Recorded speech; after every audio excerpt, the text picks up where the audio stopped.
Hey everybody, welcome to the channel. I'm Fox and today I wanted to bring you a new video in my continuing series. This series is essentially a guide on how to solo all of the invaded strongholds including Tidal Basin.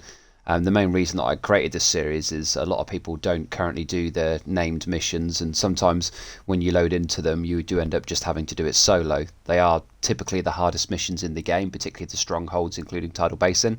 So what I've done essentially with this series is just create or utilise builds that I feel work best for each individual stronghold, as they all have different mechanics. For the most part, they're not too difficult to solo if you just use a well-made skill build or an armor regen build. Like all solo builds, Memento is usually just best in slot to keep you alive and give you enough buffs as well. And this particular build will again be very much the same sort of thing. A pretty traditional skill build with Memento. I'm sure you've seen very similar versions of this before. The Tidal Basin video in particular does require some different mechanics though, so check your screen now for that one. If you haven't watched it yet, I highly recommend you do so. Historically with that mission I've had a very difficult time if I ever matchmake in, as sometimes you do just get some less experienced players and through no fault of their own they're just a little bit unsure of what to do. So for completing that mission solo and getting the 2 named items, which of course all invaded missions give you a guaranteed named item, and Tidal Basin 2, that mission is very good. Yeah, it's worth doing is what I'm trying to say.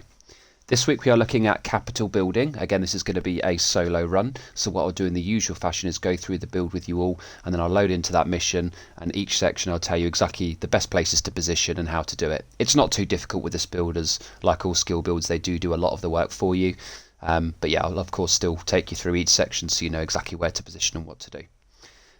Just before we get to the build, I do again want to thank everybody for the continued support of the channel, and if you do genuinely like the content that I provide, please don't forget to hit that like and subscribe option, as it does help me out, and of course the notification bell if you want to be notified of future videos. I usually cover, apart from this guide series, PvP builds, PvE builds, and even a little bit of Destiny 2 content from time to time as well. So let's get started.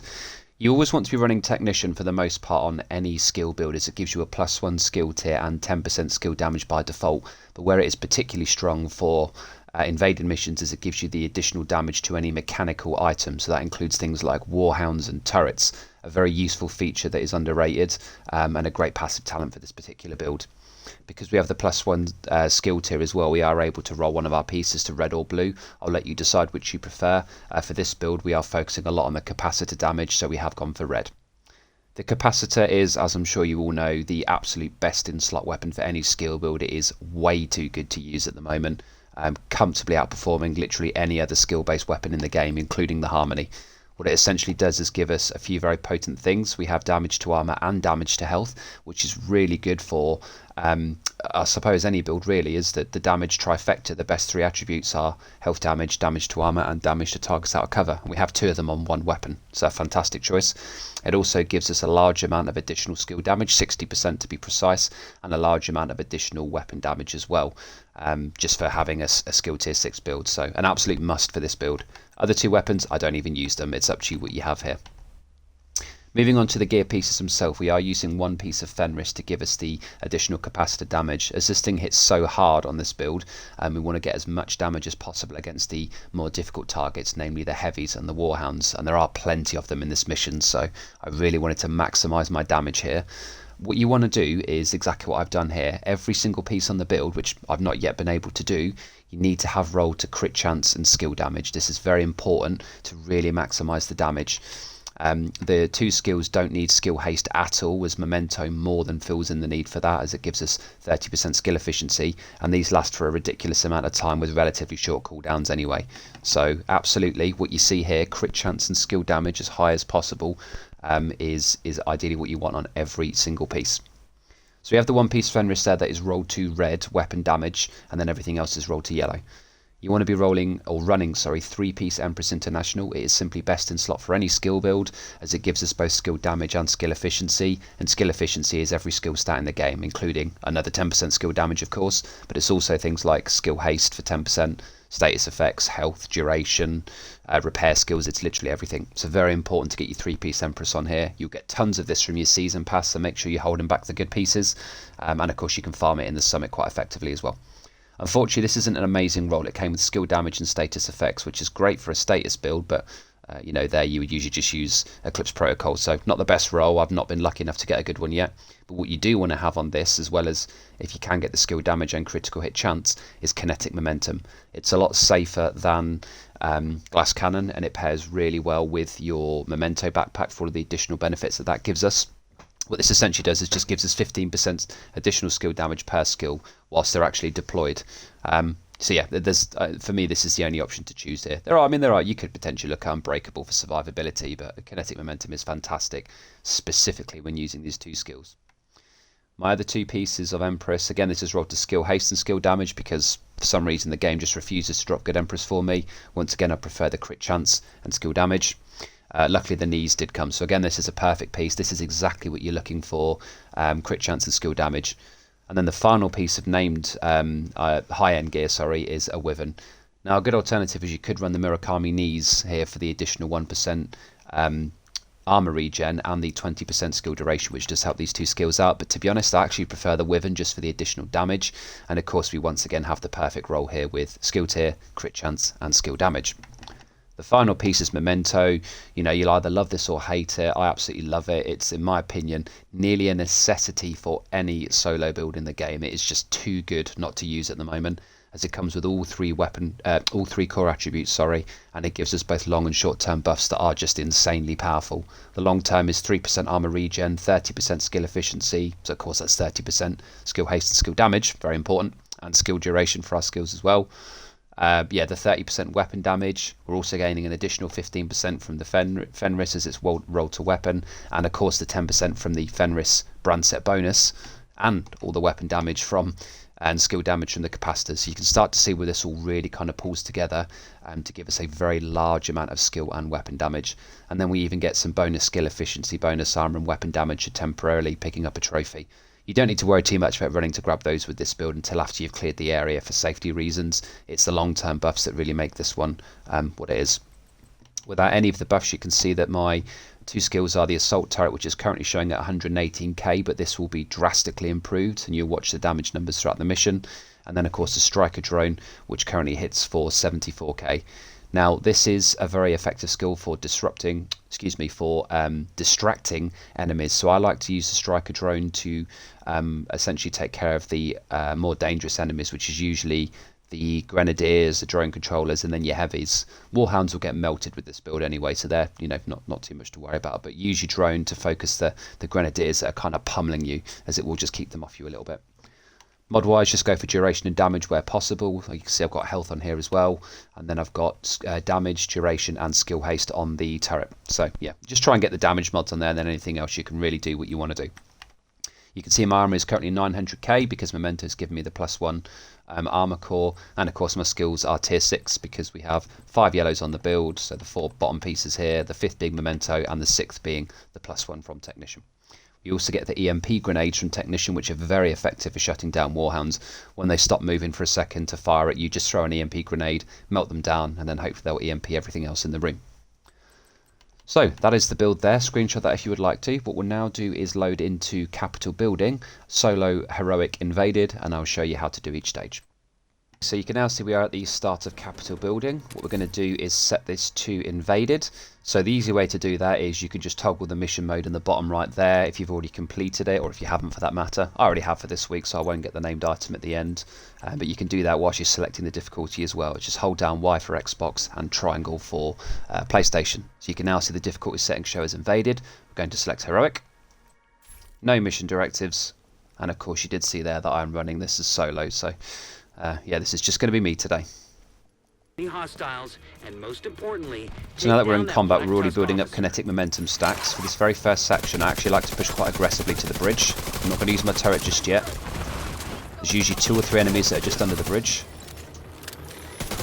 And even though we don't have a huge amount of armor regen, well, we basically have 0 at the moment. What I'm going to do is just clear these first set of enemies. In fact, actually, as you know, I will place my turret here. I don't usually do so, but because we can now pick them up... Oh well, I missed every shot apparently.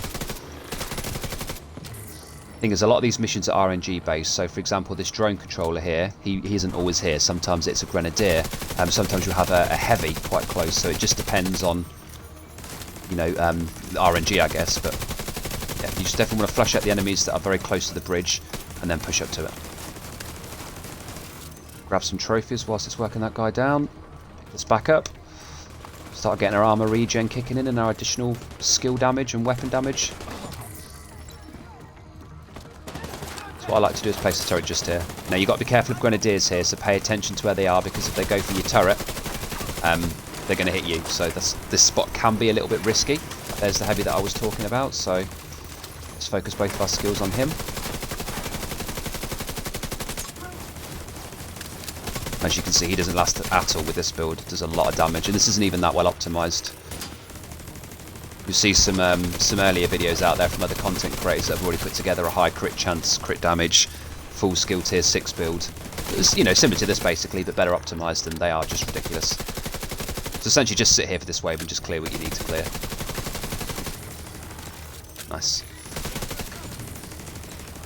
Watch out for anybody on the mounted gun just here. You'll know because you'll certainly hear it. What we're going to do is just stay here, nice and safe, kill them from range, let our skills do all the work, prioritise the more difficult enemies, or should I say the more dangerous enemies, with our drone.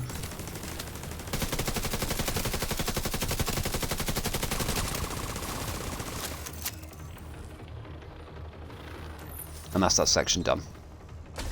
This second section, you want to essentially push up to the central bunker just here and go straight to the top. As you can see, I was collecting my trophies there. When you get to about this bunker, they will spawn in the second wave. Again, very straightforward. I like to sit away from my turret in case it gets grenaded, and that's just a good rule of thumb in general. In fact, actually, this guy here is about to do that. Luckily, I was able to prevent that from happening. But again, prioritise the drone controllers and the grenadiers, and then finally the heavies. Everything else is just a lot less dangerous.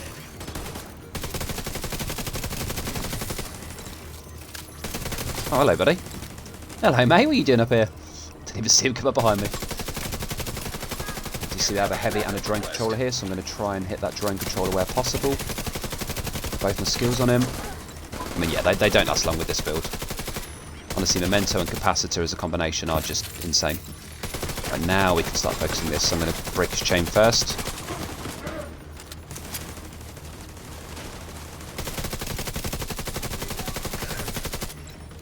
He's not having a good day, is he? And don't forget as well, something I forgot to mention about Technician, you can't really see it here, but this blue line that is connecting me to my skill that disappears about 7 meters away makes me both shock and disrupt immune. So if you are near a Warhound, the Grenadier Warhounds, just stand near your turret when they blow up and you won't be shocked. To the first blockade, you've got 3 gates that you can choose to go through. My personal preference is to go top right. I've seen teams go top left before, as there is a nice place you can set up there, but I feel that you have more cover and more visibility by setting up top right. So I always go through the right gate, but you can go through and just head up straight to that little bit just there. It really doesn't make a difference. I don't even think one is better than the other, to be fair. I've seen both done in equal amounts. I like to run forward here, pop this turret, get all the skills out, and then just pull back a little bit. Now we've already got a lot of stacks, over half stacks already from our mementos, so by the time we've got the section complete we should be very close to full. You will have a couple of waves here. I believe the second wave comes down from up top here, so just be ready to look up there. They repel him from a helicopter. Nothing too difficult so far. Oh, I didn't even have my skill out this whole time. That really makes a difference because this guy is super dead already. Looks like that helicopter is just coming in. Yep, there it is.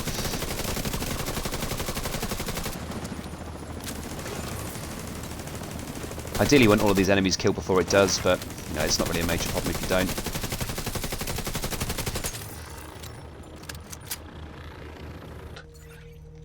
So when we actually come into the Capitol building, you will notice there is an EMP Jammer. What you want to do here is go to this right doorway, stand in the doorway, shoot it as fast as possible, and then head up to the top right to set up there. That's the opposite side from all of the spawns, so just kill this instantly. Run continually around this side here. You will sometimes see an enemy just here, sometimes push through, but usually you can get right up here very quickly. Get your turret. I like it just here. The advantage of this spot is that the enemies always spawn from the lower door, and there are 2 waves total, and the top door on the left-hand side. You will sometimes get an enemy push you from behind, so just pay attention to your radar. But for the most part, you can just sit here and and chill out. It's not too difficult, this section. Just as long as you kill the EMP straight away and you stay on this left side, or sorry, the right side as you come into the room, because the left side is what has all of the spawns. You don't want to be there when they come out those doors. Now it depends whether they come out top right or bottom right. Sometimes it's both. Looks like it's top this time. Oh, yeah, there we go. On both.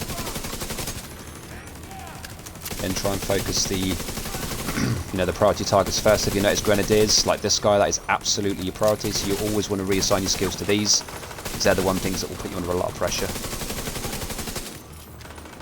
Too fussed about this dude here. Looks like a heavy there. Now these guys don't come up the stairs, so you can, take your time with them. Are these? No. No grenadiers. This one there, isn't it? Yes it is. We're going to focus him with both skills. And that's basically it. You're just always prioritising the risky targets. We have the last wave now. Looks like is that a grenadier? Oh no, it's a drone controller. So again, absolute #1 priority here. These guys start rezzing people. It's, really not an issue. You can just kill them. It's more important to focus the drone controllers and the grenadiers first. So yeah, that's simple. Just 2 waves in the initial one and you're done. So coming into hallways, again, no real difficulty here. You can change your turret to an EMP drone here. EMP Jammer even, because you will have warhounds on each section here. I don't bother personally, I don't think you need to, but I do like to prioritise these, as they do like to run behind you. I mean, as you can see, they really don't last very long at all on this build. The main issue is that you're going to have them EMP your skills here, which is kind of why I like, having one of them at least as the jammer. But yeah, with the amount of skill haste you're getting from Memento now, even with none of it really rolled onto my build. Oh, there you go. I mean, I've already got it back. So, of course, you can now pick up and redeploy your turrets, so it's easy just to do that for each section. Run straight forward to this bit here, put it right in the right hand side so that it's got essentially a great line of sight straight down the middle. You can put it up there as well on top of those crates. Height is always good for a there's a lot of drones there, let's get rid of those. Height's always good for a turret, is the more it can see, the more damage it does.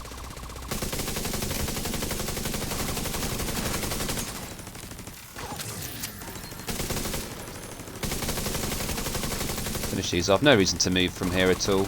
Like any skill build, just play it safe.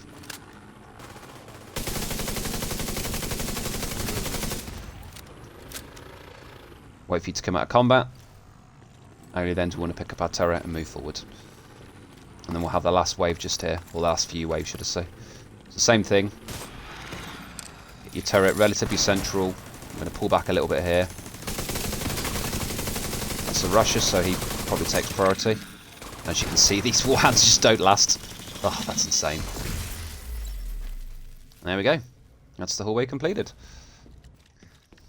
So coming into the south wing, what I like to do is set up here, but you can actually get your turret on this wall just here. It's a little bit difficult to do, but you can do it from this bit of cover, so you're quite safe. You won't have pulled aggro yet. There are going to be about 3 or 4 waves in this room.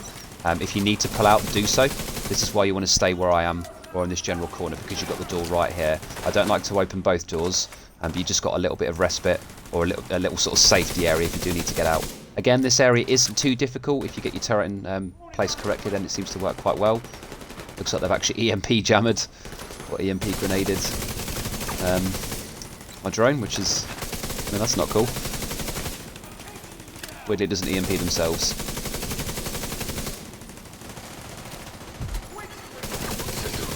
They do throw these out, very easy to kill.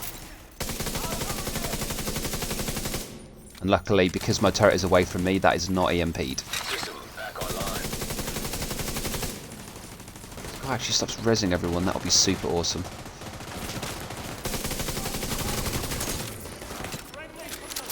Now we have 3% armor regen at this point, so that we are a lot more safe than we have been in the previous parts of this mission.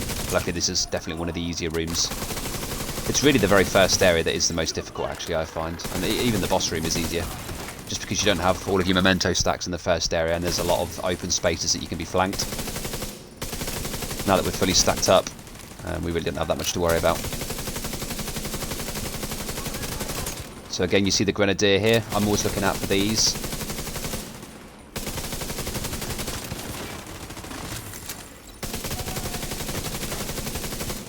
Now, the problem with this room has always been the support station, so again, an EMP Jammer is not a bad choice here to go along with your turret.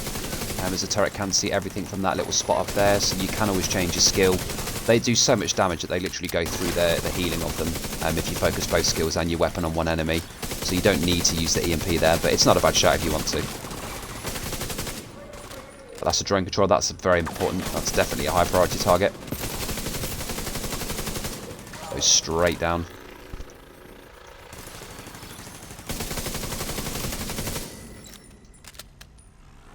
And that's it. So yeah, as long as you get your turret up there and stay in cover here, it's quite simple, this room. Right, so we're coming up to the roof. Now luckily here, this phase doesn't actually start with the boss and all of the waves until we hack this computer or access this computer. You're going to have tanks, sorry not tanks, warhounds here, a boss and quite a lot of enemies. So my personal preference for the turret is to come up here, place it on top of this, just as a nice line of sight, and then what you can do to avoid the grenadiers is just sit a little bit lower just here. So I typically don't move from this spot. You see that I'm protected with that blue line from shock and disrupt as well, so if we do get any medics throw a disrupt grenade, we're close enough to our turret that it doesn't actually affect us or our skills. Sit here and start shooting stuff. And there are multiple waves here, so again, at this stage, we're fully stacked up on our Memento, so there really isn't that much difficulty. As long as you play where I am, leave your turret there so they can see everything.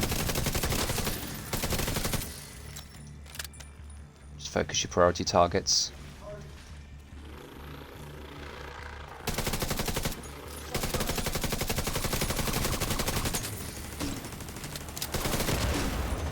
Right, that's a grenadier, so that is absolutely priority target, so we're going to realign all of our skills to... say grenadier, sorry, it's a warhound. So again, I'm just going to make sure that I'm in range from my turret so that I get the protection from shock. Very important versus these.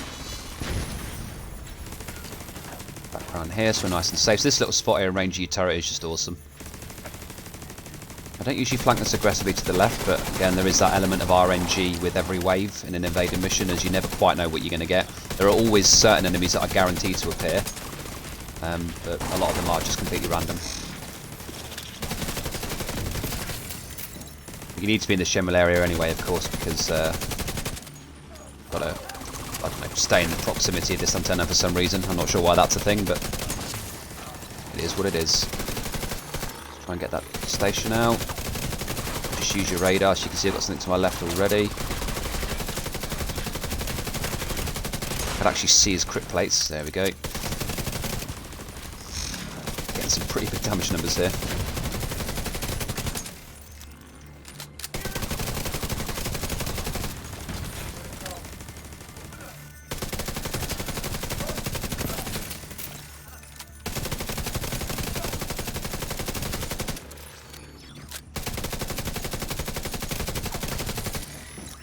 So as you can see, quite a lot of enemies here. There's the heavy. I knew he was going to show up at some point. I'm not 100% if this guy's guaranteed, but I was waiting for him. Alright, continue the sweep. So we are now at Plaza. This is the only boss fight in this mission. I forget that you only have the second boss fight on the roof when you are on the non-invaded version, so the only boss is here. This area is pretty straightforward. You're just going to see tons of helicopters rappelling down enemies. You know, starting with directly in front of us, you'll have an initial wave here. What you then want to do is essentially work your way to the back left and then try and set up your turret somewhere relatively high in the back or centre so it can see everywhere. I like to try and get it where the boss usually ends up, on this kind of architecture over here, if you can kind of see that in the background. It's not easy to do, and if you can't do it safely, don't bother, because you can of course redeploy your turret with you as you go. So whilst that was more important beforehand, now that we can just pick it straight back up again, it really isn't important. So to start with here, you can literally just throw it again with a little bit of height, so if they're behind cover it can still get them. Prioritise this guy because it's a rusher. So there's the first chopper, one of many. Didn't even touch the floor. See, those are drone controllers. They're very important to insta-kill. We should have the next helicopter coming in over here somewhere now. Yes, it is. So I'm going to break down my turret. Again, if you put it near, you can pick it up. But, I mean, what's that, 15 seconds with the max stacks? It's not too bad. So what I'm going to do here is sit in the middle for a second. So they're all going to push this side anyway. Get our turret down just here.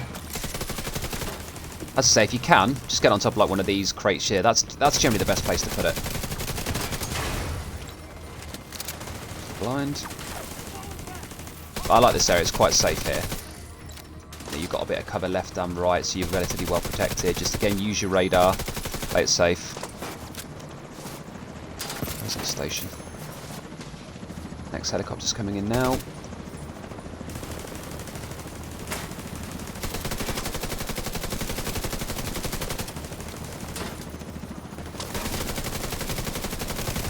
It's kind of hard to see these at night time.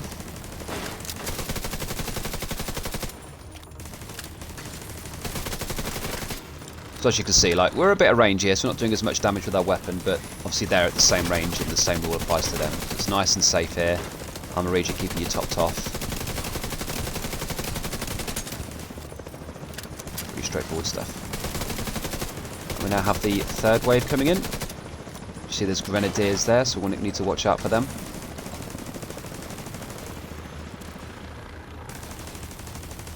What I'm actually going to do here is break down my turret and try and get it positioned up high, because I think that's quite important for the boss fight.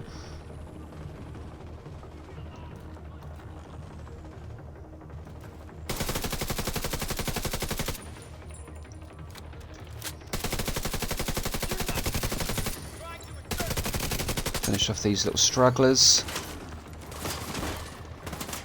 And the easiest way to do it, jump up on this. You need to make sure there's definitely not enemies shooting into you like that, though. That's how him so that he's distracted. There we go. That's what the drone is good for. Sorry. And then just place this on top. That's what I was trying to do. In these little sort of, you know, windows of respite where there aren't that many enemies, grab some trophies. Then I'm just going to stay in this back corner again. Here's the boss.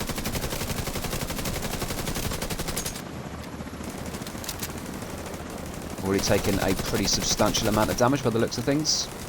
So you see the turret here is just on this guy constantly, he doesn't even know what to do. Apart from run straight into it, apparently. Oh, unlucky, buddy, unlucky. Of course, now the turret has a really good line of sight for everything else. So the earlier you can get it there, the better. But you saw that even with one enemy left, if I run out into the open and stand up on cover like that, it's gonna, you know, it's hard. So you can, I mean, you can get it down from down here, but I'm really bad at aiming turrets, so I'll let you guys decide how you want to do that. But generally speaking, that's the best spot to have it. All the enemies. There we go, and that's literally it. So just staying at this back area, keeping your turret up high, and prioritising the more dangerous enemies is all you need to do. We'll quickly check the loot. I'll show you that, and then we'll finish the mission. So here we are at our loot. Let's see how good heroic loot is without any directives. I mean, I've seen worse rolly gloves. That's not amazing. And that's not amazing either. Shame that that's not critical hit chance on there, but yeah, there we go. So, not too impressive loot, but of course this is no directives heroic. So there it is. Once you run out through the exit of the Capitol building, or technically the entrance, you just run straight back through the building, the mission will finish, and you're done. At this point, I didn't get a named item because I've already completed it, but you know, all you would need to do is obviously get out here, and then you would get your guaranteed named item. So that's everything done. Please let me know if you have any questions in the comments, or if you prefer to run this a different way. I tried this with a weapon-based build. It does work very well with Pestilence and my solo backfire build, but I just felt that the skill build was the safest option here. Thanks again for watching, and I will see you all in the next video. Peace.